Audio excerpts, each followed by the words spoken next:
शिर्डीच्या अधिवेशनात केला?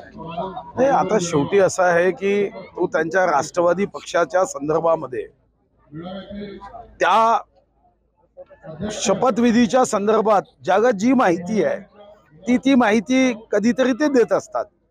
आता खरं तर त्याचा औचित्य राहिलेलं नाही.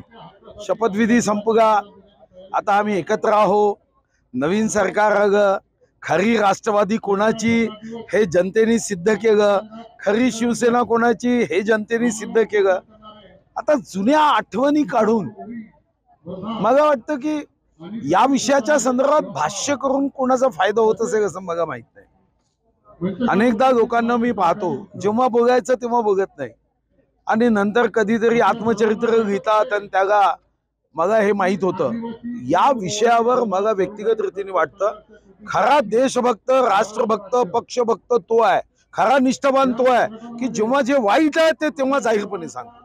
जर तुम्ही भीतीने तेव्हा सांगायचं नाही, याचा काय फायदा आहे? नाही, मला माहित नाही आणि ते नाराज आहे की नाही हे मी कसं समजायचं, कारण माझा काही संपर्क आता राहिलेला नाही आहे.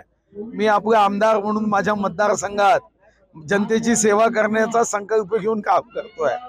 आता ते नाराज असतील तर भारतीय जनता पार्टीचे जे नेते आहेत ते संपर्क करतील.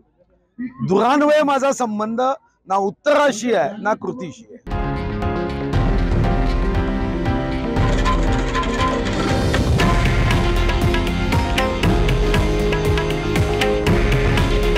हे आहे देशातील नंबर 1 न्यूज नेटवर्क आणि आपण पाहत आहात TV9 मराठी. काळजी तुमची, हित महाराष्ट्राचं.